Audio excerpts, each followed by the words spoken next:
welcome back to my channel. It's your girl Toya, and I'm here to give you my 2 cents on the Real Housewives of Atlanta, Season 13, Episode 3. Now, before I get into this episode, 2 things. 1, don't come for my Christmas tree. It's not decorated because I had to get you guys this video, but I promise as soon as we're all done here, I'll get to decorate it and you'll get to see it in next week's video. 2, I'm in the house, obviously, and I'm wearing a wife beater, so why do I have on a winter's hat? I started taking out my braids and they're not done yet. Oh, you in my business? Is you in my business? Don't do that. Don't do that. Let's get into the episode. So the episode starts out with Portia's continued fight for Breonna Taylor. And, you know, again, everyone is very much impressed with the turn that Portia's life has taken and to see her trajectory and how she's, you know, growing into this woke person. You know, she had influences early in life from her grandfather fighting and, you know, doing all of this for our people. So, you know, kudos to Portia. I have to say this every episode, even though sometimes it gets a little tiring with the Portia Luther King. However, complete kudos and keep on fighting. We move over to Drew and her family, and they're all making breakfast. And of course, they're acting like everything is cool in front of the kids, which I don't mind. But because I have such strong feelings for Mr. Ralph, I just wanted them to be in an all-out screaming match by the time this episode started, based on what I saw from last week's episode. Drew's mom, after the kids have breakfast and everything, Drew's mom decides that she's going to have a sermon in their living room. And as soon as everyone sits down, Drew's mom is like, okay, the topic for the sermon today is called Bridle Your Tongue, which basically means, Ralph, shut the hell up. That's what mom's saying. You talk way too much. Anyway, he took offense to that, and I'm not saying this just because I dislike Ralph right now, but I'm going to throw him a bone because fair is fair. Mama, you need to stay out them folks' business. I understand it's hard to sit back and watch your daughter get played, but they are grown people in a marriage with kids. You know, you can give your advice, but don't try to be them folks' marriage counselor because you're going to have a biased opinion at the end of the day. If you want to have your sermon and, you know, people are going to get something from it, fine. But don't act like that sermon just came from outer space and, you know, it had nothing to do with what's been going on in the dynamics of their marriage. And, yeah. But Ralph, you do think you're the king of Zamunda and you need to, like, cool it on some of that because I don't understand who crowned you. Where's your mama? Let's talk to her. What went wrong there? Or maybe she did too much to make you feel too confident in yourself, and all of a sudden you feel like you need to bestow this knowledge upon everybody else, whether they asked you or not. But you're not married to us, so we're going to sit here and talk about you. Matter of fact, I keep spitting. You guys are not seeing that, right? Anyway, I think that by the time all of this is over, I'm going to have a little bit more than 2 cents for Mr. Ralph. But, you know, it's still early in the season, so I'm not going to allow him to get me that hot yet. So LaToya comes over to visit Kenya, and she brings her camera because the intent is to take pictures of Kenya for dating sites because, you know, Kenya is seemingly single now, even though she didn't get to that part yet. They meet, and Kenya, upon greeting LaToya, references her small honey buns. And, you know, for LaToya's body, I have to say, she looks great. However, you know, in the ATL, there's nothing there but body yaddy yaddies. I mean, I've been there a couple times myself, and there's bodies all over, like gas station, body yaddy yaddy, supermarket, body yaddy yaddy, strip clubs, body yaddy yaddy. It's everywhere. Like, is everyone built like that there? Drop down in the comments if you live in Atlanta. Let me know. So then, and the way Latoya was acting over that comment, you would have sworn she was battling this her whole life. Like, girl, why did you go find this woman's mirror, started twirling and spinning around looking at what you walked in with? It's yours. And if you are going to compare it to Kenya's, I mean, come on. Anything comparing to that moon would be eclipsed, okay? Moving on. We get to Kenya letting Latoya know that she told Cynthia about the comment she made referencing Drew's wig looking like a cat. And I have to say, if, you know, you are going to carry a bone, I respect you enough to say, you know, I carried this bone. But, I mean, come on, Kenya. We know you're kind of a shadoobie starter. So, I didn't see the point in that. But, you know, they're new friends and they need something to talk about. So why not have a kiki at Drew's expense? Drew's going through a whole lot right now. So she's not even worried about y'all naming her wig Drewisha. And that was a lazy read. Like, you could have came up with something better than that. I'm disappointed, Latoya. Go back to the drawing board with Drewisha. Moving on. Kenya reveals that she is going to go through with the divorce, basically because she wants to start giving out invites to the WAP or the DAP, because we don't know what Kenya is working with. She hasn't had much luck in the holding down the man department, okay? But I ain't want to talk. But stay out my business. That's not about me. Anyway, so Latoya starts taking pictures of Kenya, and she's saying she's gonna do this to put it on dating sites, since, you know, Kenya is interested in getting back out there and getting her dinosaur feet wet in the dating pond. So Kenya makes a comment that, you know, her butt might be too big for the pictures, and Latoya says, well, you know, we'll Photoshop that down. And then she says, well, I want my ring so everyone still knows I'm married. And she says, well, I'll Photoshop that out. Latoya, that's making me believe no picture you've ever taken is real. So I'm not even gonna try to find you to scroll and figure out what's going on with you, because who knows what's real. And how much weight did you gain? She said 25 pounds. Then they asked, well, how much of it do you want to lose? What's your intention on, you know, losing this weight? And she says she wants to lose all of it. Now, Cynthia, I've become a big fan of your new butt. And I know you've always had a butt, as we've seen in past season, with a skinnier frame. But, you know, I'd like to petition that the butt sticks around. I don't know what you're going to do about the rest of your body, but I like the new thick Cynthia. You should, you know, consider keeping that. Anyway, they sit down after the workout, and Cynthia tells them about her wedding. She's trying to fill them in again. And, you know, they're basically, before Cynthia even gets out what she needs to get out, telling her, you know, Cynthia, you're doing too much.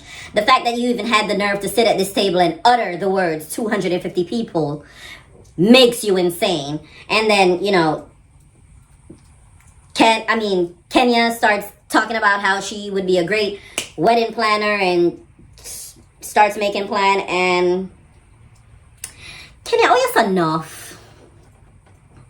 I'm sorry, my Caribbean people understood what I just said, but Kenya, team too much. Calm down. That woman does not want you planning her wedding. You haven't had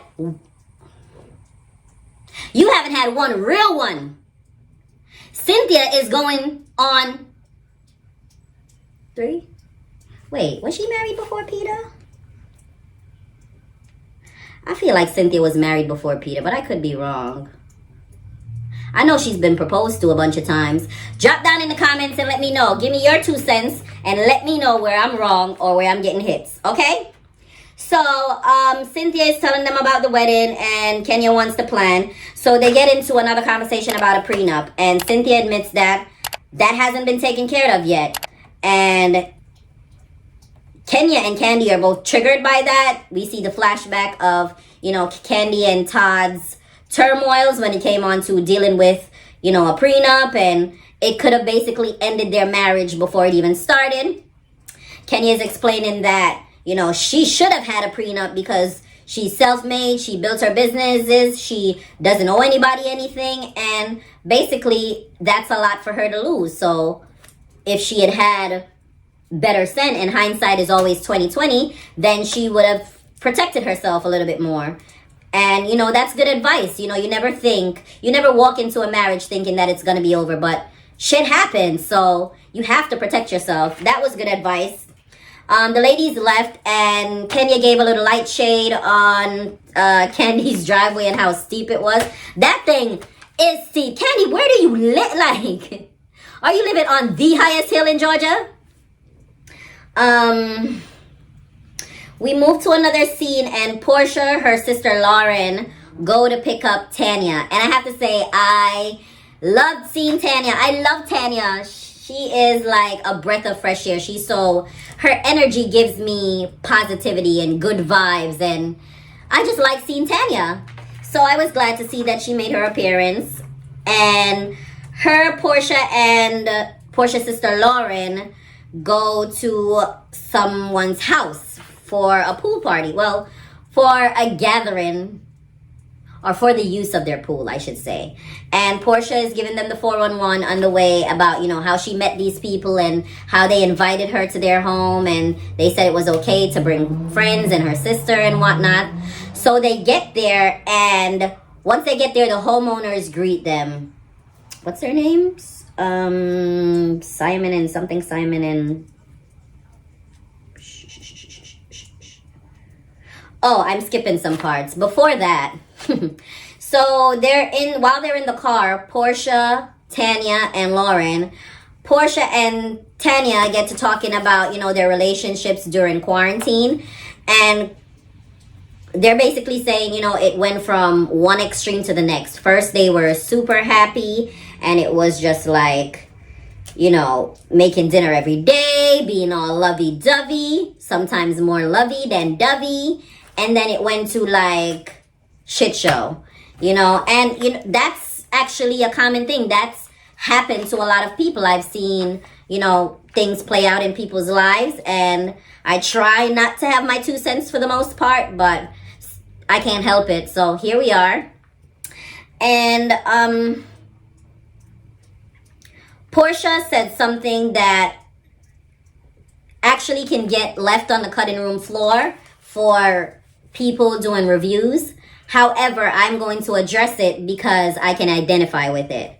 Portia says she compartmentalizes when it comes on to like dealing with certain issues. She knows that, if she's dealing with work, it's work time. If she's dealing with, her baby, that's that time. She puts different parts of her life in these little boxes and try not to let them intertwine.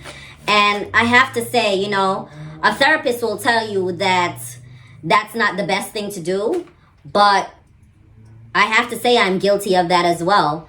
I tend to, when it's time for work, I'm zoned in, I'm doing my work, and as soon as I get off the clock, it's like, all your problems come rushing back in, everything that you're worried about, all your anxieties, and that can take a toll. So, I identified with that, and I have to say, even though it's not the best idea, sometimes people need to do that in order to cope.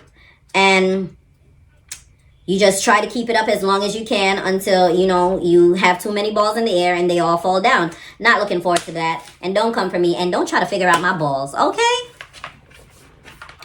So, Portia and Tanya and her sister arrive. Did y'all see my armpits? Oh, Lord.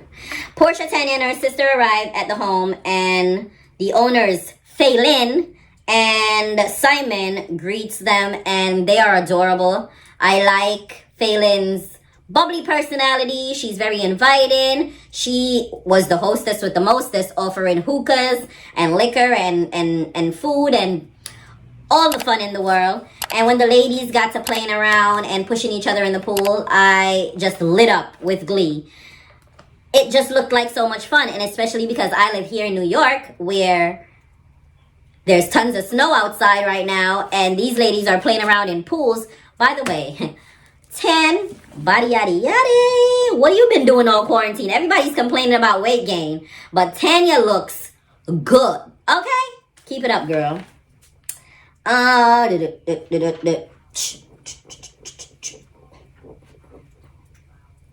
yeah, fun, throwing each other in the pool. And then when Faye Lynn said to her husband, honey, can you turn on the hot tub? All the ladies looked around like, we all want that. We all want to just yell at our man like, hey, can you do this or do that? And no questions asked. Yes, hun, I got you. So, yeah, we all want that. We absolutely want that. Can you tell me where to get one? Hit me up on Instagram. So, we all want that. And on the flip side of that, this thought literally just popped into my head. It's not in my notes. On the flip side of that, all that glitters isn't gold. And you might see someone else's relationship and think, this looks perfect, but they're probably living in a hellhole, you know, and money polishes off a lot of things, but we never know. Moving on. I'm just giving lessons today. It's lessons instead of reads. I'm feeling lessony. It's a lesson session. Anyway, I need to get through this because I'm getting hot. You don't want to see what's up under this hat, and I don't want to have to take it off. So let's get through this. Portia Luther King gives her speech in the hot tub, and again, very powerful. And I felt it. I felt it through the Hennessy because you know they were all drinking. I felt it, and Portia seems like she was made for this. Like this was her lane, and she didn't just happen to walk into this. And I like that for her. Love that for you, girl. They get their parting gifts, and to be honest, I was taking notes while this was going on, so I looked down. I didn't see what the gifts were. Drop down in the comments and let me know what those were if you saw them. If you didn't, I really don't care. Not as of yet. But I like Phelan, so let's see if I start to care some more. Because I'm about to start talking about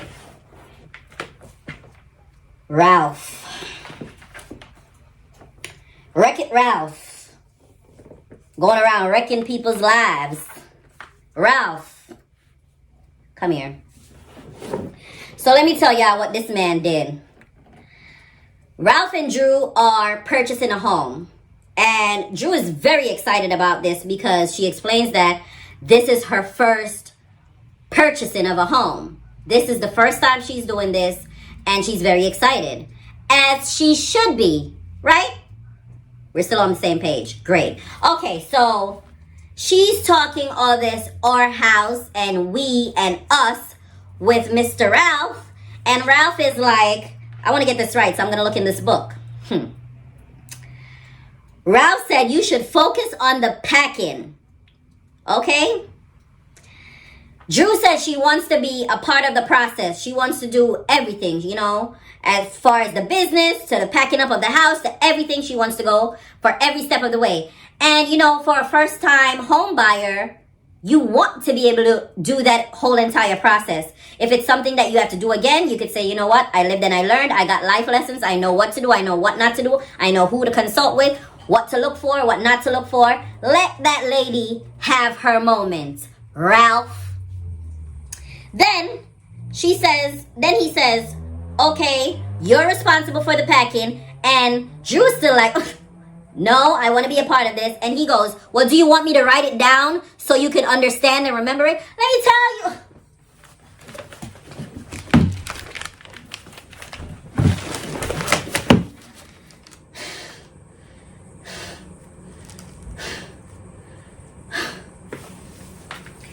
I'm going to keep going. Dear Lord Jesus, I'm going to keep going. Drew calls him her knight in shining armor. She says that he takes care of everything because he wants to be the knight in shining armor. You call it knight in shining armor. I call it the need to be in control. I call it being an asshole, Drew. If somebody calls it something different, I want to hear about it. Matter of fact, I don't want to hear about it. Not Drew. Ralph, you're an asshole. You're an asshole. Anyway. And matter of fact, let me tell you something. You small head, small brain, little teeth, judgmental, egotistical, narcissistic asshole. You're not the shit that you think you are. Okay? All right. Bring it back. He's telling this woman that she's basically responsible for the packing, and what I got from it is he's telling her to stay in a woman's place. He'll handle the business and the grown-up stuff, and she should just worry about packing pots and pans and these clothes. Now, did you tell that woman on your wedding day that you were marrying a maid? Or did you want a wife? Or a beard? Talk to us. T? On the way to the new house, Drew tells this man, you know what? I don't think it's a good idea for us to move into our new home with all this tension we have going on. So I think it's best. I reached out to a counselor that works with couples, and this person is going to try to work their magic with us. Immediately, this man goes, oh, did you give the counselor like a backstory so they could curse me out and tell me what I'm doing wrong? Da-da-da. Drew calmly still explains, well, I'm doing something great for our marriage to, propel our marriage forward in the best way possible is basically, I'm summarizing. And he's just like already defensive. Drew says, we're in front of the new house and this is exactly what I'm talking about, Let's try to fix this. And then he gets on board. But once he gets on board, he's acting like, oh, the board is here because of me. So I'm just getting on it because I set this board. You getting on board my nerves, Ralph. And I don't know how much more of you I'm going to be able to take this season. I don't know how much more of you I'm going to take before I ruin my TV or stop watching this altogether. No, you're not. You're not going to get me to stop. However, you're pissing me all the way off. And I'm not even trying to ride for Drew like that. Like, I don't know. Like, I seen you in the game and a little yan, but it's nothing crazy like, I'm out here like really riding for Drew. Like, Drew, you're fresh to the show. But you're going to have to grow a spine if you're going to want respect from Toya and the rest of these viewers. Am I right? So we move on to Mike and Cynthia and Mel getting a tour of the venue that Cynthia ultimately wants to have her new dream wedding to Mike. And Cynthia wants the works. I mean, she wants aerial dancers and charcuterie and all this other stuff. And that's great. And, it's not as if Cynthia is, the girl down the street in the hood or, that's trying to make ends meet. So if you can't afford it, you should be able to get what you want. However, Cynthia is going hard because of something that no one can help. No one knew the world was going to be on fire due to COVID-19. And these people are basically telling you, you know what? These people, meaning Mike, your sister, your friends, everyone around you is basically telling you, you have to be flexible with, the grand ideas that you want because they may not work out. From the 250 people to, the date of your wedding to all these other things that you've envisioned. And Cynthia, this is not your first marriage. So it's not as if like, this is just like the fairy tale you've been dreaming about your entire life. Like you've done this once or twice before. I can't remember. So cool it. I mean, I know what the end result is, but the fact that I'm just reviewing the show right now, I can only tell you about what I'm seeing, okay? And Mike asked the wedding tour lady person about the COVID restrictions for the venue. They explained it as best they could and said that, you know, they plan on incorporating very many indoor and outdoor activities. And, you know, even Mel suggested, push comes to shove, have that shit at Lake Bailey. I mean, what's wrong with over there, right? Cynthia is giving her sister all types of dirty looks because she's like, you're my sister. Even if I'm dead wrong, I expect you to be 10 toes down in this dead wrong with me. But, you know, apparently Mal does like Mike because, you know, she is trying to see alternatives as opposed to when Cynthia was marrying Peter, and Mal and their mama was trying to just not let that happen, period. Okay? So Cynthia says she wants the big wedding because of Mike. I guess she's explaining it that Mike has never been married, so she wants to give him this grand wedding so, you know, he's happy at the end of the day. But Cynthia, this is not about Mike, because Mike says he's comfortable with dropping everything and going to City Hall right now. You're the one that's harping on this venue and the theatrics and the guests and, you know, the look at me of it all. Mike wants the date to remain 10-10-20 because that's the date that Cynthia has been singing on forever. I mean, they showed a reel of her telling everyone that would listen, telling everyone that wouldn't listen, telling everyone that couldn't hear, telling everyone that wanted to hear. And now, all of a sudden, it's not the perfect date anymore because COVID happened and you're mad. And a lot of people got mad, but Cynthia, in the grand scheme of things, like, can you now watch and look back and understand that you were being a bit unreasonable, and the fact that you were, you know, saying that it's this man's fault why you're going so hard and you want this big wedding? But, you know, it isn't. That's just not the truth, Sin.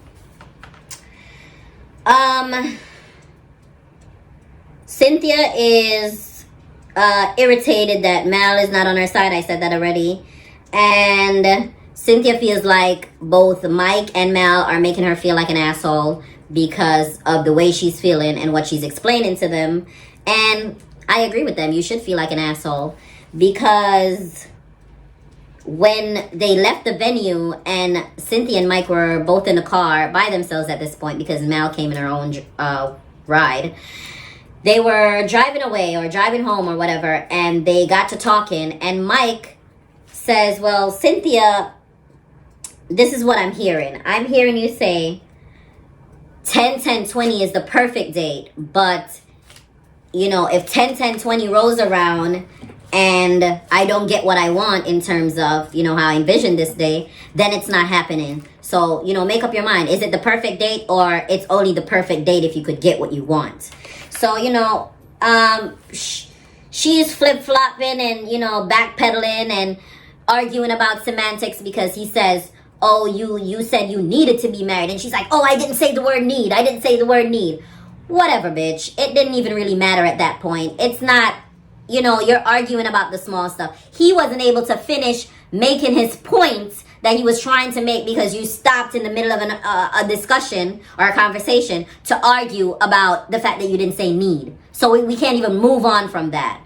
Anyway, he asked her straight up, you know, to, you know, cut out all the BS, cut out all the noise so we don't have any miscommunication. He's just going to ask straight up, do you want to get married on 10-10-20?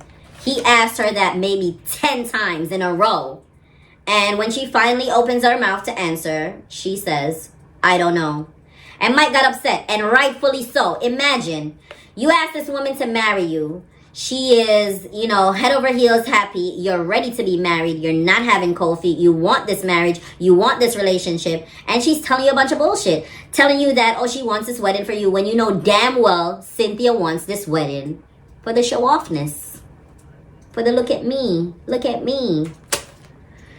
I mean, we know it happened, and I wish you all the best in your marriage, honey. Next week's episode looks like it's going to be juicy. And I'm going to save what I have to say until next week, because you know how sometimes these teasers go. they end up being a whole different thing by the time you see the episode. So until next time, guys, bye. There's some whores in this house. There's some whores in this house. There's some whores in this house. There's some